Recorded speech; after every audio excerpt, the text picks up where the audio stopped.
ഞായറാഴ്ചത്തെ എപ്പിസോഡിന്റെ ലാലേട്ടന്റെ പ്രൊമോ കണ്ടായിരുന്നോ? ഇല്ല, ഞാൻ ആരായിരിക്കും പുറത്തു പോകുന്നത്?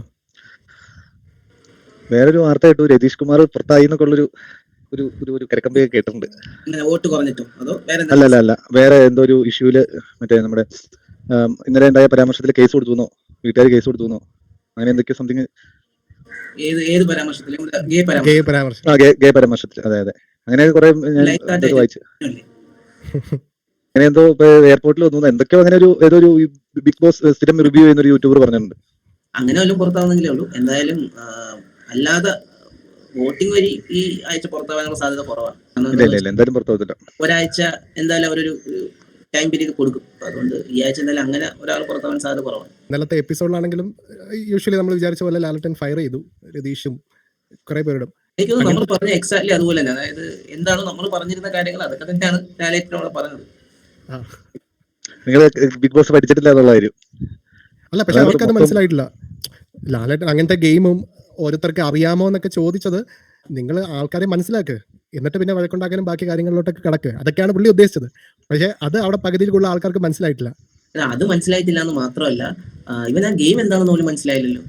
നാട്ടുകാർ നിങ്ങളെ കുറിച്ച് എന്താണ് കരുതുന്നത് എന്ന് പറഞ്ഞ് നിങ്ങൾ ഹീറോ ആണോ സൂപ്പർ സ്റ്റാർ ആണോ സീറോ ആണോ എന്ന് വെക്കാൻ പറഞ്ഞപ്പോൾ അവിടെ പോലും അവര് സ്വയം എന്താ പറയാ, സ്വന്തം കാര്യങ്ങള് എന്താ ജസ്റ്റിഫൈ ചെയ്യാൻ വേണ്ടിയുള്ള കുറെ വാഗ്വാദങ്ങൾ, അത് മറ്റത് മറിച്ചത്. ഈ മോഹൻലാൽ എന്താണ് പറയുന്നതെന്ന് പോലും അവർക്ക് മനസ്സിലാവുന്നില്ല. ഇത് സീരിയസ്ലി രതീഷ് അവിടെ ഒരു ഗെയിം കളിച്ചു, അത് പക്ഷേ ശ്രീരേഖ സെന്റിമെന്റൽ കാർഡ് ഇറക്കിയതാ. അത് ഭയങ്കര രസമായിട്ട് പൊളിച്ച് കൈ കൊടുത്തു തന്നെ പറയാം. കറക്റ്റ് പോയിന്റ് ആയിരുന്നു. ആ പോയിന്റ് രതീഷ് ഒന്നും മിണ്ടിയിട്ടില്ലല്ലോ.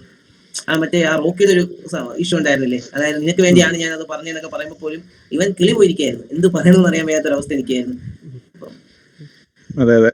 അവന്റെ കൈവിട്ട് പോയി സാധനം. എന്താ ശ്രീരേഖയുടെ പരാമർശം അത്യാവശ്യം. ബാക്കിയുള്ളവരും ഈ പറഞ്ഞ പോലെ അവരുടേതായിട്ടുള്ള അവരെന്താണ് അവരെ കുറിച്ച് കാണുന്നത് എന്നുള്ള രീതിക്കാണ് അവർ പറഞ്ഞത്. സൂപ്പർ സ്റ്റാർ, ഹീറോ, സീറോ എനിക്ക് തോന്നുന്നു രതീഷ് മാത്രമേ വെച്ചിട്ടുള്ളൂ അല്ലേ? അത്രേ ഉള്ളൂ. പിന്നെ ശരണിയൊക്കെ എന്തുദ്ദേശിച്ചാണ് സൂപ്പർ സ്റ്റാർ എന്നൊക്കെ വെച്ച് എനിക്ക് ഒരു പിടിയില്ല. അതുപോലെ യമുന റാണിയൊക്കെ പോയി എന്തുദ്ദേശിച്ചാണ്, അവർക്ക് എന്താണ് ചെയ്തത് സത്യം പറഞ്ഞാൽ. യമുന റാണി കഴിഞ്ഞ ദിവസം ഒരു ദിവസം നല്ല രീതിയിൽ എല്ലാവരുടെ അടുത്ത് കുറച്ച് ഹാർഡായിട്ട് കുറെ ഇത് പറഞ്ഞായിരുന്നു, കുറെ തീരുമാനങ്ങൾ നല്ല പോയിന്റ് ആയിട്ട് പുള്ളിക്കാർ സംസാരിച്ചു. എനിക്ക് തോന്നുന്നു സെക്കൻഡ് തേർഡ് എപ്പിസോഡാന്ന് തോന്നുന്നു, എന്തോ ഒരു ഇഷ്യൂ വന്നു കഴിഞ്ഞപ്പോൾ ഭയങ്കര ഹാർഡായിട്ട് ശ്രീരേഖ പോയി കരഞ്ഞൊരു എപ്പിസോഡ് ഉണ്ടായിരുന്നു, മാറി നിന്ന് കരഞ്ഞത്. അവരെല്ലാവരും ഫ്രണ്ടിൽ വന്നിരുന്നു. അന്ന് യമുന റാണി എന്തൊക്കെയോ നല്ല കുറെ വേർഡ്സ് പറഞ്ഞിട്ടുണ്ടായിരുന്നു. ഇപ്പൊ അതുകൊണ്ടാണോ ഞാൻ സ്വയം സൂപ്പർ സ്റ്റാർ ആണെന്ന് പറഞ്ഞതെന്ന് അറിയത്തില്ല. എനിക്കല്ല, സിജോയുടെ പോയിന്റ് ഓഫ് വ്യൂ ആണ് എനിക്ക് ഇഷ്ടപ്പെട്ടത്. കാരണം എന്താണെന്ന് വെച്ച് കഴിഞ്ഞാല് നമ്മളൊരു ഹീറോ ആയിട്ട് വന്നിട്ടാണ് പിന്നെയാണ് സൂപ്പർ സ്റ്റാർ ആയിട്ട് മാറുന്നതെന്നുള്ളത് ഗെയിമാണ്. എന്നാലും ഓക്കെ, ബാക്കിയുള്ള ഒരു കോമണേഴ്സും അവരുടെ കണ്ടന്റ് കൊടുത്തിട്ടുണ്ടോന്ന് അവർ അനലൈസ് ചെയ്തില്ല. അവർ ഹീറോ ആയിട്ടും സൂപ്പർ സ്റ്റാർ ആയിട്ടൊക്കെ അവർ വെച്ചു. മറ്റേ മുടിയനൊക്കെ ഞാൻ ഇന്നലെ കണ്ടപ്പോഴാണ് മുടിയനെ കുറിച്ച് നമ്മൾ സംസാരിച്ചില്ലെന്ന് ഓർത്തത്. കാരണം സംസാരിക്കാൻ വേണ്ടിയിട്ട് അങ്ങനെ ഒന്നും സ്ക്രീൻ സ്പേസ് പുള്ളിക്കില്ല. പുള്ളി എന്തൊക്കെയോ പറയുന്നു, അത്രേ ഉള്ളൂ. പുള്ളിക്കുള്ള ഫോളോവേഴ്സിന് മതി എന്നുള്ള രീതിയിൽ. കഴിഞ്ഞതിന്റെ മുമ്പത്തെ തവണ ഒരു ജിമ്മ പാവം ഒരുത്തം വന്നില്ല, മറ്റേ ബ്ലസ്സിലൊക്കെ ഉണ്ടായിരുന്നു, പോടാ പോവാം നിന്റെ നട്ടലിന് പകരം വാഴത്തണ്ടാണ് ഇരിക്കണെന്നൊക്കെ ചോദിച്ചൊരു റോൺസൺ അതേപോലെയൊക്കെ നിൽക്കുന്നതാണ് നൈസായിട്ട് ഇങ്ങനെ നിന്ന് പോകുന്നത്. ഇതുപോലത്തെ മരവാഴകളൊക്കെ എവിടെ നിന്ന് കിട്ടുന്ന ഇങ്ങനെ കുറെ കണ്ടുപിടിക്കാന്നുള്ളത്. ഈ രതീഷ് കാരണമാണ് മുടിയന് എന്തെങ്കിലും കണ്ടന്റ് കിട്ടിയിട്ടുണ്ട്. രതീഷ് നമുക്ക് അത്രയ്ക്ക് അംഗീകരിക്കാൻ പറ്റത്തില്ലെങ്കിലും പുള്ളി ആ കോണ്ടന്റ്. ഞാൻ ഇന്നലെ ഒരു കാര്യം പറഞ്ഞില്ലായിരുന്നു, രതീഷിനെ കൊണ്ട് പിടിച്ചു നിൽക്കാൻ പറ്റത്തില്ല. അതിന്റെ ഒരു ഫസ്റ്റ് സ്റ്റെപ്പ് തന്നെയായിരുന്നു ഇന്നലെ. അതായത് രതീഷ് അല്ല, അത് രതീഷ് കാണിക്കുന്നതല്ല രതീഷ്. അതുകൊണ്ട് തന്നെയാണ് ഇന്നലെയൊക്കെ പുള്ളി അങ്ങ് ഇപ്പം സെയിം ഇപ്പൊ റോക്കി, എനിക്കൊന്ന് റോക്കി കുറച്ചുകൂടെ അത് തന്നെയാണ് റോക്കി ഒരു ക്യാരക്ടർ എന്ന് തോന്നുന്നു. അപ്പൊ അതുകൊണ്ട് റോക്കി ഓൾമോസ്റ്റ് അതുപോലെ തന്നെ നിൽക്കും. പക്ഷെ രതീഷ് അതല്ല. പിന്നെ അടിപൊളി തగ్గല്ലേ എന്തായിരുന്നു മറ്റേ അല്ല സുരേഷ് മേനോന്റെ അടുത്ത് മറ്റേ എന്താ സൽമാൻ ഖാൻ വിളിച്ചിട്ടില്ല, മറ്റേ നമ്പർ ഇല്ലായിരുന്നു. അല്ല ഇന്നലെ ലാലേട്ടന്റെ എപ്പിസോഡില് മറ്റേ ശരിക്കും പറഞ്ഞ അവനെ ഒന്ന് ഫയർ ചെയ്യാൻ നോക്കി. പക്ഷെ ജാസ്മിൻ തിരിച്ച് നല്ല രീതിയിൽ സംസാരിച്ചെന്ന് തോന്നുന്നു. അതാണ് മറ്റേ പഴയ ദിൽഷയുടെ സംഭവിക്കാൻ. അതെ. പക്ഷെ വിസിബിൾ ആവാൻ വേണ്ടിട്ടല്ലേ ഈ സെലിബ്രിറ്റീസിനെ ഒക്കെ കൊണ്ടുവരുന്നത്, പല മേഖലയിലുള്ളവരെ. ശരിക്കും പറഞ്ഞാൽ എല്ലാവരെയും പല മേഖലയിലുള്ള കോമണേഴ്സിനെ മാത്രം ഇറക്കിയിട്ട് ബിഗ് ബോസ് ചെയ്ത് കഴിഞ്ഞാലും ബിഗ് ബോസ് സക്സസ് തന്നെ ആവത്തുള്ളൂ. അതിന് കിട്ടുന്ന റീച്ച് അതിന് കിട്ടുകയും ചെയ്യും. എനിക്ക് തോന്നിയിട്ട് പല മേഖലയിൽ നിന്ന് ഈ സെലിബ്രിറ്റീസിനെയും അങ്ങനെയുള്ളവരെ കൊണ്ടുവന്നതിനൊക്കെ ഭേദം മൊത്തം ഒരു ഇലക്ഷൻ ഒരു സെലക്ഷൻ ഉണ്ടല്ലോ, ഒരു പ്രത്യേക രീതിയിലുള്ള സ്ക്രൂട്ടിനി കാര്യങ്ങളൊക്കെ കഴിഞ്ഞിട്ടാണല്ലോ സെലക്ട് ചെയ്യുന്നത്. വേറെ കാര്യം കോമണേഴ്സ് ഈ കോമണേഴ്സ് എന്ന് പറയുമ്പോഴത്തേക്ക് ഇപ്പൊ വന്നിട്ടുള്ള 2 കോമണേഴ്സ്, കഴിഞ്ഞ വട്ടത്തെ ഒരു കോമണർ, ഇവരൊന്നും തന്നെ ഒരു ലെവലിലേക്ക് ഉയരുന്നില്ല എന്നുള്ളതാണ് സത്യം. അല്ലെ, ഇത് മറ്റുള്ളൊരു അവർ സ്വാഭാവികമായിട്ട് കയറുമ്പോൾ ഒരു കോമണർ ആയിട്ട് കയറുന്ന ഒരു വ്യക്തിക്ക് ബാക്കിയുള്ള സെലിബ്രിറ്റീസിന്റെ അവർക്ക് ഫോളോവേഴ്സ് ഉള്ള വ്യക്തികളാണ് വരുന്നതിനായി അവിടെ തന്നെ ഒരു മെന്റലി ഡൗൺ ആണല്ലോ കയറുമ്പോൾ തന്നെ. ഇത് ഒരു പക്ഷേ ഈ ഒരു നോർമൽ ഒരു വ്യക്തി കയറുകയാണെങ്കിൽ അവരുടെ ക്യാരക്ടർ മനസ്സിലാക്കി അവർക്ക് ഒരു വോട്ടിംഗ് ഒക്കെ കിട്ടി തുടങ്ങണമെങ്കിൽ ഒരു 4-5 വീക്ക് കഴിയണം. മനസ്സിലായി? ഇപ്പൊ ഫസ്റ്റ് വീക്ക് തൊട്ട് എലിമിനേഷനിൽ പോയല്ലേ, വോട്ട് വരണ്ടേ, വ്യൂവർഷിപ്പ് വരണ്ടേ. ഇപ്പം ഫോർ എക്സാമ്പിൾ ഇപ്പം ഒരു 1 മില്യൺ ഫോളോവർ ഉള്ള ഒരു ആളെടുത്ത് ഇടുകയാണെങ്കിൽ ആ 1 മില്യൺ ഫോളോവർ ഓട്ടോമാറ്റിക് ആയിട്ട് ബിഗ് ബോസിന്റെ ഫോളോവേഴ്സായി മാറും. അതാണ് ബിഗ് ബോസിന്റെ ഒരു സംഭവം. മറ്റേ രതീഷ് ആദ്യം വഴക്കുണ്ടാക്കിയത് തന്നെ ലാലേട്ടൻ പൊളിച്ചു. നമ്മൾ പറഞ്ഞ അതേ കാര്യങ്ങൾ, ഇങ്ങനെ ഒരു തെറ്റ് ചെയ്ത് കഴിഞ്ഞാൽ അവരോട് സ്നേഹത്തിൽ സംസാരിച്ച് മനസ്സിലാക്കി അവരെ പരിചയപ്പെടാനല്ലേ നമ്മൾ ശ്രമിക്കേണ്ടതെന്നൊക്കെ രീതിയിൽ നൈസായിരുന്നു. പക്ഷെ രതീഷ് ഇന്നത്തെ എപ്പിസോഡിന്റെ പ്രൊമോയില് ആരൊക്കെ വാഴും ആരൊക്കെ താഴെ പോകും എന്നുള്ളത് എനിക്ക് ഇന്നലത്തെ സത്യം പറഞ്ഞാൽ എനിക്ക് ഇന്നലത്തെ ഒരു സംഭവം വലിയ പഞ്ചുള്ള ഒരു എപ്പിസോഡായിട്ട് ഫീൽ ചെയ്യില്ല. ആകെപ്പാട് കുറച്ചെങ്കിലും ഇഷ്ടപ്പെട്ടത് മറ്റേ കാർഡ് എക്സ്ചേഞ്ച് ചെയ്യുന്ന ഗെയിമില്ലേ, അതൊരു രസമുള്ള ഗെയിമായിരുന്നു. മറ്റേ കാർഡ് മൂക്കിൽ വെച്ചിട്ട് അങ്ങോട്ടും ഇങ്ങോട്ടും എക്സ്ചേഞ്ച് ചെയ്യുന്ന ഒരു ഗെയിം ഉണ്ടായിരുന്നല്ലോ അവസാനം. രസമുള്ള ഒരു ഗെയിം ആയിരുന്നു എന്നത് ഒഴിച്ചു കഴിഞ്ഞാൽ ഒരു ഭയങ്കര കുറച്ച് ഡൗൺ ആയിട്ടുള്ള ഒരു എപ്പിസോഡ് ആയിരുന്നു ഇന്നലെ മോഹൻലാലിന്റെ. കാരണം പല സ്ഥലത്തും ഒരു വഴക്ക് പറഞ്ഞിട്ട് പോലും അവരുടെ കാര്യങ്ങൾ പറഞ്ഞ് മനസ്സിലാക്കാൻ മോഹൻലാലിന് പറ്റില്ല എന്നുള്ളതാണ്. മനസ്സിലാവുന്നില്ല അവർക്ക്. മോഹൻലാൽ മാക്സിമം ശ്രമിക്കുന്നുണ്ട്. ലാലേട്ടന്റെ പുതിയ പ്രമോ, ലാലേട്ടൻ അകത്തേക്ക് പോകുന്നു, ഹൗസിനുള്ളിലേക്ക് പോകുന്നു എന്നുള്ള രീതിയിൽ ലക്ഷ്യമറിയാതെ പാറിപ്പടക്കുന്നവരെ അപ്പൂപ്പന്താടിയെ പോലെയാണ് ഇവരെന്നുള്ള രീതിയിൽ ഒരു പ്രമോ ഇറങ്ങിയിട്ടുണ്ട്. ആവശ്യമില്ലാതെ വഴക്കുണ്ടാക്കുന്നത്. അപ്പം എനിക്ക് തോന്നുന്നു ഇന്ന് മോഹൻലാൽ ഹൗസിനുള്ളിലേക്ക് പോകുമായിരിക്കും. അവരെ വിളിച്ചിരുത്തി പറഞ്ഞു കൊടുക്കുന്നത് നിങ്ങൾ ഉദ്ദേശിച്ചൊന്നും അല്ല സംഭവം, കളി ഇതല്ല, കളി ഇങ്ങനെയാണ് കളിക്കേണ്ടത് എന്ന് പറഞ്ഞു കൊടുക്കുമായിരിക്കും. ഞാൻ സീരിയസ്ലി നേരത്തെ പറയുന്ന സംഭവം എന്താണെന്ന് വെച്ച് കഴിഞ്ഞാൽ, ഇപ്പം ഞങ്ങൾ ഐഡിയോളജിക്കലി 2 തട്ടിൽ നിൽക്കുന്നത്. ഇപ്പൊ കഴിഞ്ഞ വട്ടം ഈ പറയുന്ന രജിത്ത് ജസ്ലെ പോലെയോ അല്ലെങ്കിൽ ജാസ്മിൻ റോബിൻ പോലെയോ, അതായത് അവരുടെ 2 പേരുടെയും വിശ്വാസങ്ങൾ തന്നെ പരസ്പരം കോൺഫ്ലിക്റ്റിംഗ് ആണ്. മനസ്സിലായി? അപ്പൊ അവിടെ തന്നെ അടി വീഴും. അങ്ങനെയുള്ള ഒരു കൈൻഡ് ഓഫ് ഒരു ആൾക്കാർ ഇവിടെ ഇപ്രാവശ്യം ഇല്ല എന്നുള്ളതാണ് സത്യം. അതായത് ഇപ്പം അങ്ങനെയുള്ള അടി വീണാലും നമുക്കത് ജെന്യുവൻ ആണെന്ന് തോന്നും. അതായത് അത് ജെന്യുവൻ ആണ്. ഇപ്പൊ എന്താ പറയാ, ഈ ഒരു ഭയങ്കര സ്ത്രീ വിരുദ്ധ പരാമർശം നടത്തുന്ന പുള്ളിക്കാരനുമായിട്ട് ഒരിക്കലും ജസ്റ്റിലേക്ക് പോകാൻ പറ്റും. അതുപോലെ തന്നെ ഭയങ്കരമായിട്ട് മെയിൽ ഡോമിനൻസ് ഉള്ള ഒരു വ്യക്തിയാണ് റോബിൻ രാധാകൃഷ്ണൻ. അവനുമായിട്ട് ഒരിക്കലും ജാസ്മിന് പോകാൻ പറ്റില്ല. മനസ്സിലായി? അവരുടെ ഒക്കെ പേഴ്സണാലിറ്റി തന്നെ ഡിഫറെന്റ് ആണ്. പക്ഷെ അങ്ങനെ ഒരു കൈൻഡ് ഓഫ് ക്യാരക്ടേഴ്സ് ഇപ്രാവശ്യം ഇല്ല. നിങ്ങൾ ആലോചിച്ച് നോക്കുക. അതായത് അതിനകത്ത് നടക്കുന്ന കോൺഫ്ലിക്റ്റോ അല്ലെങ്കിൽ ബിഗ് ബോസ് കൊടുക്കുന്ന ഒരു കോൺഫ്ലിക്റ്റോ അല്ലാതെ സ്വന്തമായിട്ട് കോൺഫ്ലിക്റ്റ് ഉണ്ടാക്കാൻ സാധ്യതയുള്ള ആരാണ് അതിലുള്ളത്? ആരുമില്ല. ഇപ്പം ഈ പറയുന്ന മറ്റേ ഈ പുള്ളിക്കാരനാണെങ്കിൽ പോലും രതീഷ് ആണെങ്കിൽ പോലും രതീഷ് ഒന്ന് ചെന്നിട്ട് സോറി ഞാൻ ഇത് നന്നായിക്കോളാം എന്ന് പറഞ്ഞാൽ അക്സെപ്റ്റ് ചെയ്യാവുന്ന രീതിയിലുള്ള ആൾക്കാരെ അവിടെ ഉള്ളൂ അല്ലേ? ഇനിയിപ്പം നിങ്ങളൊന്ന് ആലോചിച്ച് നോക്ക്. ഇന്നലെ എല്ലാ ആൾക്കാർക്കും, അതായത് പവർ ടീമിന് എപ്പോൾ വേണമെങ്കിലും ഒരാൾക്ക് കൊടുത്ത, അതായത് അവർ സ്വയം തീരുമാനിച്ച പദവിയിൽ നിന്ന് അവരെ കുറയ്ക്കാൻ പറ്റുമായിരുന്നു.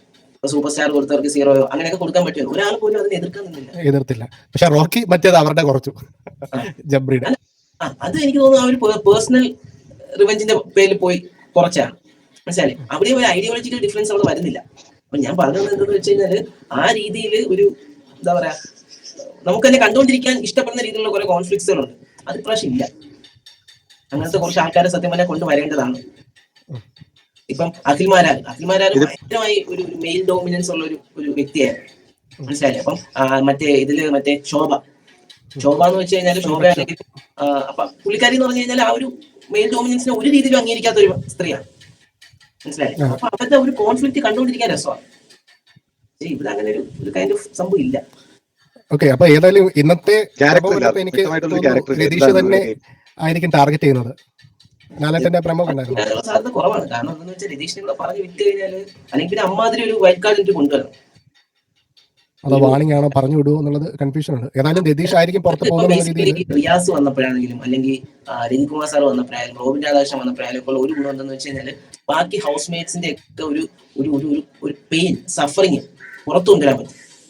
മനസ്സിലായില്ലേ? ഇവര് ഈ രതീഷ് കൊന്നേക്കുന്നത് വായത്തിളക്കുമ്പോഴത്തേക്ക് ഇവരെ പിടിച്ച് പുറത്താക്കും, ബാക്കിയുള്ളവരവിടെ സുഖമായിരിക്കുകയും ചെയ്യും. അതായത് ഒരു ഡിസ്റ്റർബൻസ് അവർക്ക് ഉണ്ടാക്കാൻ സത്യം പറഞ്ഞാൽ രതീഷിന് കഴിയുന്നില്ല. അല്ല ഡിസ്റ്റർബൻസ് ആണ്, പക്ഷെ ആവശ്യമില്ലാത്തതിനാണെന്നുള്ളത് അവർക്ക് തന്നെ മനസ്സിലായി. ഒരു ഡിസ്റ്റർബൻസ് ആണ് എന്ന് പറയുമ്പോഴത്തേക്ക് ആ ഡിസ്റ്റർബൻസിനെ കഴുത്തിന് വിളിച്ച് പുറത്തോട്ട് വെച്ച് കഴിഞ്ഞാൽ അവർ സേഫ് ആയില്ലേ? മനസ്സിലായില്ലേ? അപ്പം നീ ഒന്ന് ആലോചിച്ച് നോക്ക്, ഈ രതീഷിനൊക്കെ ഡിസ്റ്റർബൻസ് എന്ന് പറയുകയാണെങ്കിൽ റിയാസ് ഒക്കെ എന്തായിരുന്നു, അല്ലെങ്കിൽ രജിത് സാറൊക്കെ എന്തായിരുന്നു? രജിത് സാറൊക്കെ ചൊറിയുന്നതിന്റെ പകുതിയുടെ പകുതി ചൊറിയാൻ ഇങ്ങനെ പറ്റുന്നുണ്ടോ? അങ്ങനെ കുറെ സംഭവങ്ങളുണ്ട്. രജിത് സാറിന്റെ ഗെയിം എന്ന് പറഞ്ഞാൽ പക്ഷെ നല്ല രസമായിരുന്നു, നല്ല ടാലന്റഡ് ആയിട്ടുള്ള Unpredictability ഉണ്ടായിരുന്നു. രജിത് സാറായാലും റോബിനായാലും അഖിൽമാരായാലും ഇവർക്കൊക്കെ ഇവരൊക്കെ ഗെയിമിൽ ഒരു അൺപ്രഡിക്റ്റബിലിറ്റി ഉണ്ടായിരുന്നു. ഇപ്പൊ ഈ അഖിൽമാരൊക്കെ പറയുമ്പോൾ ഫുൾ ടൈം ചൊറിഞ്ഞ് നടക്കുന്ന വ്യക്തിയല്ല. പുള്ളിക്കൊക്കെ ഭയങ്കര കുറെ കാര്യങ്ങളൊക്കെ ഭയങ്കര കോമഡി കൊണ്ടുപോകാൻ പുള്ളിക്കാനെ പറ്റിയായിരുന്നു. ആ ഒരു അൺപ്രഡിക്റ്റബിലിറ്റി ഇല്ല ഇവിടെ, ഈ സംഭവത്തിൽ ആ ഒരു അൺപ്രഡിക്റ്റബിലിറ്റി ഇല്ല, എല്ലാം പ്രഡിക്റ്റബിൾ ആണ്. ആരും ഒന്നും ഒരു ബാക്കി ആരും ഒരു കോൺഫ്ലിക്റ്റിന് ശ്രമിക്കുന്ന പോലും ഇല്ലടാ. അതായത് മോഹൻലാൽ പോലും വിചാരിച്ചാണ് ആരെങ്കിലും ഒരാൾ എന്താ പറയാ, നിങ്ങൾ ഹീറോ അല്ലെങ്കിൽ സൂപ്പർ സ്റ്റാർ കൊടുക്കുമ്പോൾ നിങ്ങൾ സൂപ്പർ സ്റ്റാർ യോഗ്യ എല്ലാം സീറോ എടുത്ത് വെക്കും. അവിടെ ഒരു കോൺഫ്ലിക്റ്റ് ഉണ്ടാവും ഇല്ലേ? ഞാൻ സ്വയം സൂപ്പർ സ്റ്റാർ എന്ന് വിലയിരുത്തി വെക്കുമ്പോഴത്തേക്ക് നിങ്ങൾക്ക് സൂപ്പർ സ്റ്റാർ ആണ് എന്ത് യോഗ്യതയാണല്ലോ ഒരാൾക്ക് സീറോ ആക്കി വെക്കുമ്പോൾ അവിടെ ഒരു കോൺഫ്ലിക്റ്റ് ഉണ്ടാവും. കോൺഫ്ലിക്റ്റ് ഉണ്ടാക്കാൻ മാത്രമേ ഇവർ എന്താ ചെയ്തിട്ടുള്ളത്? ഒന്നും ചെയ്തിട്ടില്ല.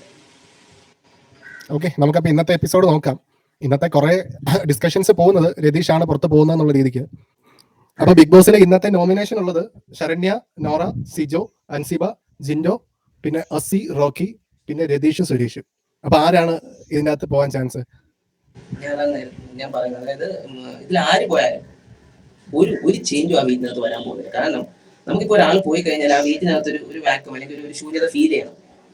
അത് നമുക്ക് ഫീൽ ചെയ്യണം, അല്ലെങ്കിൽ ആ വീട്ടിലുള്ള ആൾക്കാർക്ക് ഫീൽ ചെയ്യണം. എന്നാൽ മാത്രമേ ആ ഇറങ്ങിപ്പോക്കിന് ഒരു ഇമോഷണലി കണക്ട് ചെയ്തു. എങ്ങനെയാണെങ്കിൽ രതീഷ് ആണെങ്കിലും രതീഷ് ഇപ്പൊ പോയി കഴിഞ്ഞാൽ എനിക്ക് ഉള്ളതിൽ കുറച്ച് ഭേദം രതീഷാണ്. കാരണം രതീഷ് പോയി കഴിഞ്ഞാൽ അറ്റ്ലീസ്റ്റ് കണ്ടുകൊണ്ടിരിക്കുന്ന ആൾക്കാർക്ക് ഇത്രയും നാളെ കണ്ടിട്ട് ഒരാൾ പോയല്ലോ എന്നൊരു ഇതെങ്കിലും തോന്നും. മാത്രമല്ല ആ വീട്ടിനകത്തുള്ളവർക്ക് ഇനി കാരണം രതീഷ് പോയി കഴിഞ്ഞാൽ ഈ വീട്ടിനകത്തുള്ളവർക്ക് പരസ്പരം വഴക്കിട്ടല്ലേ പറ്റത്തുള്ളൂ. അപ്പൊ അങ്ങനെയെങ്കിലും അവർ ആരെങ്കിലും ഒക്കെ കണ്ടുപിടിക്കായിരിക്കും. എനിക്ക് ഉള്ളതിൽ ഭേദം രതീഷ് പോകുന്നതായിരിക്കും. ഇപ്പൊ ഈ നോമിനേഷനിൽ രതീഷ് പോകുന്നതായിരിക്കും ഭേദം എന്ന് തോന്നുന്നു. കാരണം ഇപ്പൊ എനിക്ക് തോന്നുന്നു അതിനകത്തൊരു കണക്ഷൻ ഉണ്ടായിട്ടുള്ളത് ജാസ്മിനും ഗബ്രിയായിട്ട് മാത്രമേ ഉള്ളൂ. അപ്പൊ അതിൽ രണ്ടിലാരെങ്കിലും ഒരാൾ പോയി കഴിഞ്ഞിരുന്നെങ്കിൽ ഒരു പക്ഷേ കണ്ടുകൊണ്ടിരിക്കുന്നവർക്ക് പക്ഷെ നോമിനേഷനിലില്ല, പക്ഷെ അങ്ങനെ പോയിരുന്നെങ്കിൽ ചിലപ്പോൾ ഒരു ചെറിയൊരു കോണ്ടന്റ് ആ ഒരു വിഷമവും മറ്റു കാര്യങ്ങളും കിട്ടിയെന്നായിരുന്നു. പക്ഷെ ഇനിയിപ്പം അത് ആ ഒരു ഏരിയ ഇല്ല. എന്താ പറയുക,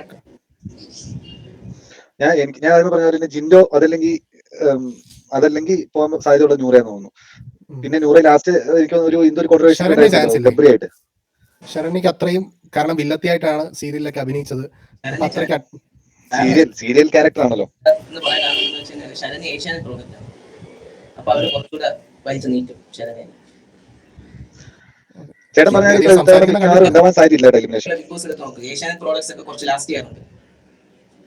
ഇതിലിപ്പം ആക്റ്റീവ് അല്ലാത്തത്, ഈ നോമിനേഷനിൽ ആക്റ്റീവ് അല്ലാതിരുന്നെന്ന് തോന്നുന്നത് ശരണ്യ മാത്രമാണ്. ബാക്കിയുള്ളവർ കുറച്ചെങ്കിലും സംസാരിച്ച് നമ്മൾ ശ്രദ്ധിച്ചു കണ്ടിട്ടുണ്ട്. എനിക്ക് തോന്നുന്നില്ല. എനിക്ക് തോന്നുന്നു രണ്ട് കാര്യങ്ങളാണ് സംഭവിക്കാൻ പോകുന്നത്. ഒന്ന്, ഇപ്രാവശ്യം നോമിനേഷൻ വഴി ആരും പുറത്ത് കളയില്ല. കാരണം അവർക്ക് ഒരാഴ്ചയും കൂടെ കൊടുക്കും. ചിലപ്പോൾ ഈ നോമിനേഷൻ മാറില്ല, ഈ നോമിനേഷൻ ഒരാഴ്ചയും കൂടെ നീട്ടി കൊടുക്കും. മനസ്സിലായില്ലേ? മോഹൻലാൽ ചെന്ന് അവരോട് കുറച്ചുകൂടെ കളിയൊക്കെ എന്താണെന്ന് പറഞ്ഞു കൊടുക്കും. അവർക്ക് മനസ്സിലായ ഭാഗ്യം. പക്ഷെ കളിയൊക്കെ എന്താണെന്ന് പറഞ്ഞു കൊടുക്കും, ഒരാഴ്ച. പിന്നെ വേണമെങ്കിൽ എന്താണ് ഈ പറയുന്ന രതീഷിനെ ഈ നോമിനേഷന്റെ പേരിൽ അല്ലാതെ വേറെ എന്തിന്റെങ്കിലും പേരിൽ പുറത്താക്കാനുള്ള ചാൻസ് ഉണ്ട്. ഓക്കെ, അപ്പൊ നമുക്ക് ഇന്നത്തെ എപ്പിസോഡ് കാണാം. അപ്പൊ നിങ്ങളുടെ അഭിപ്രായങ്ങൾ കമന്റ് ആയിട്ടൊക്കെ രേഖപ്പെടുത്തും. അപ്പൊ ബൈ.